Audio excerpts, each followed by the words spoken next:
کوئی شخص شاید اس سے مستثنا نہیں ہوگا کہ کبھی نہ کبھی اس کی تعریف ہوتی ہے، کوئی نہ کوئی تعریف کرتا ہے.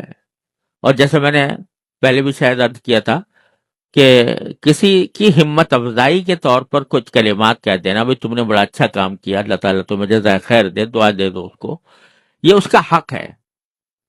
تو تعریف ہو جاتی ہے، یعنی وہ تعریف مبالغہ آمیز وہ تو منع ہے، خوش آمد درآمد کی تعریفیں منع ہیں، کام نکالنے کے لیے تعریفیں کرنا جھوٹی منع ہے. لیکن اخلاص کے ساتھ اعتدال سے اگر کسی کی تعریف کر دی ہمت افزائی کے طور پر کہ اس کی ہمت بڑھے، خوشی ہو اس کو، یہ کوئی بری بات نہیں ہے. نبی کریم صلی اللہ علیہ وسلم نے بھی صحابہ کرام کی بعض مرتبہ تعریفیں فرمائی ہیں. لیکن جب کوئی تعریف کرے تو ہر ایک آدمی کو یہ معاملہ پیش آتا ہے تو اس سے دل میں خوشی تو ہوتی کہ یہ میری تعریف ہوئی تو خوشی ہوتی ہے دل میں.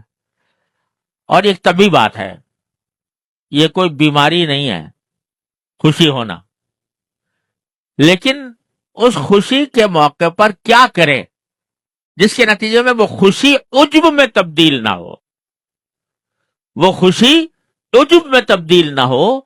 یہ اس کے لیے کیا کرے؟ حضرت والا اس کا علاج بتلا رہے ہیں کہ اگر خوشی ہوئی ہے تو جیسے میں نے اس کے طبی بات ہے، کون انسان ایسا ہے کہ جس کی اگر تعریف کی جائے تو دل میں اس کے کچھ خوشی نہ آئے؟ یہ خوشی طبی بات ہے، یہ کوئی گناہ بھی نہیں، یہ کوئی بیماری بھی نہیں. لیکن اگر اسی خوشی کو لے کے بیٹھ جاؤ اور اس کو آگے بڑھاؤ اور کہو کہ بھائی فلاں نے یہ تعریف کی تھی اور یہ کتنے اچھے الفاظ اس نے میرے لیے استعمال کیے تھے اور اس کے نتیجے میں اپنا یقیناً میں کچھ نہ کچھ ہو گیا ہوں، تو اس کے نتیجے میں وہ عجب پیدا کر دے گا. تو پہلا کام یہ ہے، ہمارے حضرت والا فرماتے تھے اللہ تعالیٰ ان کے درجات بلند فرمائے، پہلا کام یہ ہے کہ اس پر اللہ تبارک و تعالیٰ کا شکر ادا کرو. شکر ادا کرو دو طرح. ایک شکر یہ ادا کرو اگر اس نے جو تعریف کی ہے واقعی کسی اچھے کام کی گئی، واقعی تم سے کوئی اچھا کام سرزد ہوا ہے اور اس کی تعریف کی گئی ہے، تو اللہ تعالیٰ کا شکر ادا کرو کہ اللہ تبارک و تعالیٰ نے اپنے فضل و کرم سے اس کام کی توفیق عطا فرما دی. اللہ تبارک و تعالیٰ نے اس کام کی توفیق عطا فرما دی، اس پر اللہ تعالیٰ کا شکر ادا کرو. شکر ادا کرنے کا مطلب کیا ہوا؟ شکر ادا کرنے کا مطلب یہ ہوا کہ میں تو اپنی ذات میں مجھ سے یہ کام نہیں ہو سکتا تھا، میں ایسا نہیں تھا کہ مجھ سے یہ ہو جاتا، یہ محض اللہ تبارک و تعالیٰ نے اپنے فضل و کرم سے مجھ سے یہ کام لے لیا. یہ اس کا کرم ہے، اس کا انعام ہے، اس کی توفیق ہے. لہذا شکر کی مستحق درجت اس کی ذات ہے اور تعریف کی مستحق اس کی وہ ذات ہے. یہ بندے میری تعریف کر رہے ہیں لیکن حقیقت میں وہ کام اللہ تبارک و تعالیٰ کا ہے. اللہ تبارک و تعالیٰ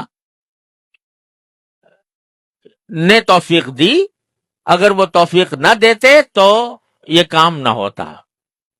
الحمدللہ الذی ہدانا لہذا وما کننا لنہتدی لولا ان ہدانا اللہ. یہی معنی ہے اس کے کہ تعریف اللہ کی ہے جس نے مجھے اس کام کی ہدایت دی اور یہ کام مجھ سے لے لیا. اگر اللہ تعالیٰ کی توفیق نہ ہوتی، اس کی طرف سے ہدایت نہ ہوتی تو کبھی بھی میں یہ کام کر نہیں سکتا تھا. ایک شکر اس پر ادا کرو کہ اللہ تبارک و تعالیٰ نے جب ایک مرتبہ یہ شکر ادا کر لیا کہ یہ کام در حقیقت میرا نہیں ہے، اللہ جل جلالہ کی توفیق سے ہوا ہے، تو جب یہ بات دل میں آئے گی، وہ ذرے سے چاہیں تو جو چاہیں کام لے لیں. تو میں تو ذرہ ہی ہوں لیکن کام اللہ تعالیٰ نے لے لیا، اس کا فضل و کرم ہے. تو یہ شکر اس پر ادا کرو. میں نے اپنے والد ماجد رحمۃ اللہ علیہ سے سنا، اللہ تعالیٰ ان کے درجات بلند فرمائے، کہ ایک بزرگ تھے، تو ایک بزرگ تھے جب ان کی کوئی تعریف کرتا تھا بہت خوش ہوتے تھے، خوشی کا اظہار کرتے تھے، ہنستے تھے. تو یہی عادت چلی آ رہی تھی ان کی، کسی نے تعریف کی بہت خوش ہوئے، خوشی کا اظہار کیا، ہنسے. تو کسی نے پوچھا کہ حضرت آپ اپنی تعریف میں بہت خوش ہوتے ہیں اور خوشی کا اظہار کرتے ہیں. تو فرمایا کہ ہاں کرتا ہوں، بہت خوشی ہوتی ہے. تو لوگ تو کہتے ہیں کہ صاحب اپنی تعریف جو ہے وہ اس کے اوپر اتنا زیادہ خوش نہیں ہونا چاہیے. کہا کہ وہ میری تعریف کب ہوتی ہے؟ وہ تو میرے اللہ میاں کی تعریف ہوتی ہے، وہ تو میرے اللہ میاں کی تعریف ہوتی ہے. لہذا میں خوش اس بات پہ ہوتا ہوں کہ یہ میرے اللہ میاں کی تعریف کر رہا ہے کہ اللہ تعالیٰ نے یہ مجھے میرے ذریعے یہ کام کرا لیا. تو تعریف تو حقیقت اس کی ہے، اس پر خوش ہوتا ہوں. جب میرے اللہ میاں کی کوئی تعریف کرے میں خوش نہ ہوں؟ میں اللہ تبارک و تعالیٰ کی تعریف پر خوش ہوتا ہوں. لہذا حقیقت میں وہ تعریف تو اللہ تعالیٰ کی. تو پہلا کام کسی بھی تعریف سننے کے وقت میں یہ کیا ہونا چاہیے کہ اللہ جل جلالہ کا شکر ادا کرے. اللہم لک الحمد لک الشکر، اے اللہ آپ کا شکر ہے کہ آپ نے اپنے فضل و کرم سے یہ کام مجھ سے لے لیا جس کے نتیجے میں یہ تعریف ہوئی. تو حقیقت میں تعریف آپ کیا. پہلا شکر تو یہ. دوسرا شکر یہ اللہ تعالیٰ کا دوسرا شکر اسی لمحے پہ یہ کہ میری اچھی بات اللہ تعالیٰ نے اس بندے پر ظاہر فرمائی. ورنہ اگر میرے عیوب ظاہر ہوتے، اگر میری کوتاہیاں ظاہر ہوتی اس کے اوپر، تو یہ تو مجھ سے نفرت کرتا، یہ نہ جانے مجھے کتنا برا بھلا کہتا. تو یا اللہ شکر ہے کہ آپ نے میری اچھائیاں اس پر ظاہر فرمائی اور برائیوں سے پردہ پوشی فرمائی. تصور کرو کوئی انسان ایسا نہیں ہے انبیاء معصومین کے سوا کہ جس سے کبھی نہ کبھی کوئی نہ کوئی غلطی، کوئی نہ کوئی گناہ، کوئی نہ کوئی عیب اس کے اندر نہ ہو. عیبوں سے پاک ذات تو اللہ تبارک و تعالیٰ کی ہے یا اللہ کے پیغمبروں کی، لیکن اور سب میں کچھ نہ کچھ عیب ہوتے ہیں. تو حضرت فرماتے ہیں، یہاں پر حضرت یہ فرما رہے ہیں کہ ایسے موقع پر اپنے ان عیوب کا دھیان کرے کہ میں ہی تو ہوں جس کی یہ تعریف کی جا رہی ہے. اس کا حال تو یہ ہے، اپنے باطنی عیوب، اپنے وہ عیوب کے جو تنہائی میں، خلوت میں، دوسروں کے غیر موجودگی میں سرزد ہوتے ہیں. یہاں تک کہ انسان کے دل میں مختلف قسم کے وسوسے، خطرات آتے ہیں، ان کا بھی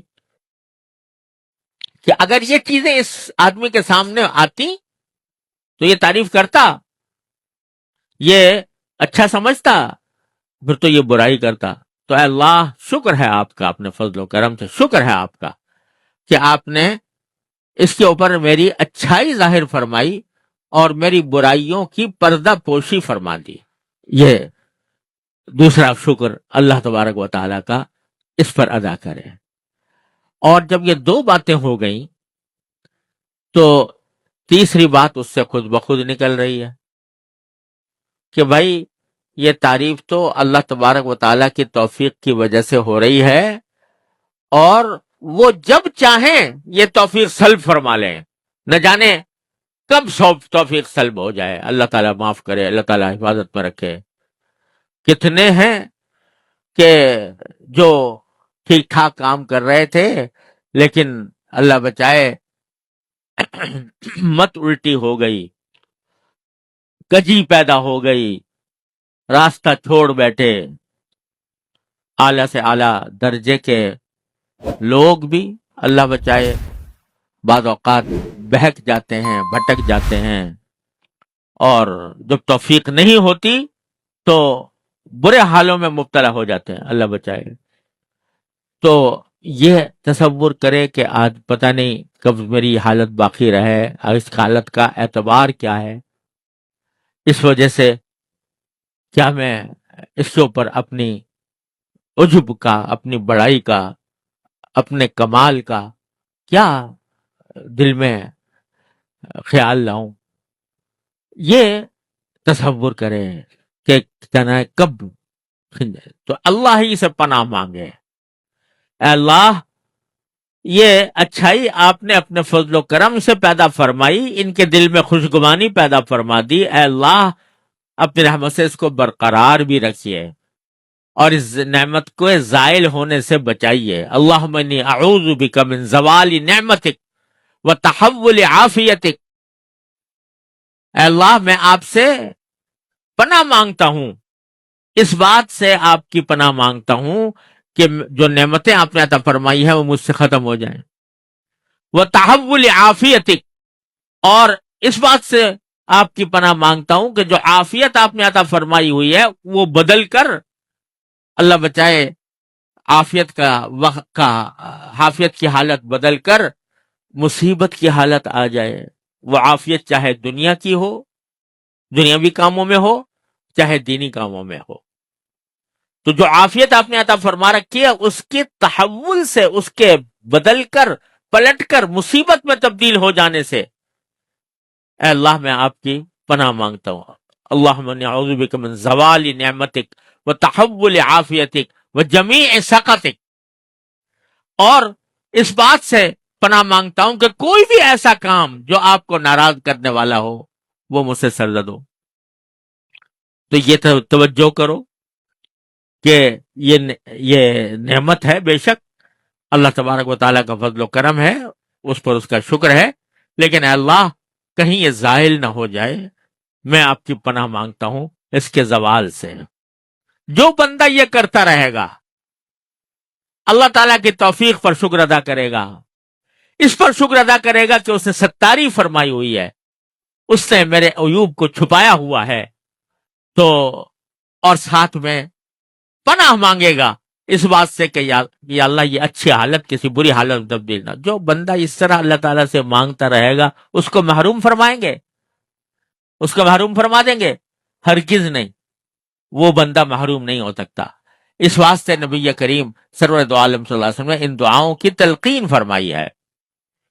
یہ دعائیں مانگتے رہنا چاہیے ایسے وقت. تو 3 کام تو یہ ہوئے کہ شکر، 2 قسم کے شکر: اللہ تعالیٰ کی توفیق پر شکر، اللہ تعالیٰ کی ستاری پر شکر کہ اس نے اپنے فضل و کرم سے میرے عیوب چھپائے ہوئے ہیں.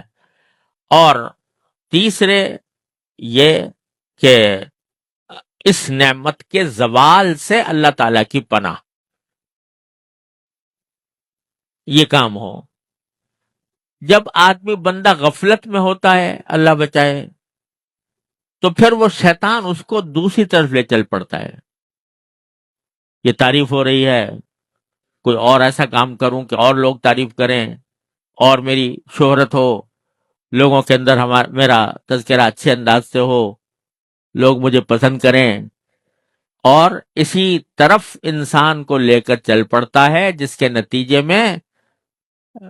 نتیجے میں حب جاہ پیدا ہوتی ہے کہ ایسے کام کروں جس سے لوگ خوش ہوں اور مزید تعریف کریں. ابھی تو اتنی ہوئی ہے، ذرا اور ہو جائے، ذرا اور ہو جائے، ذرا اور ہو جائے.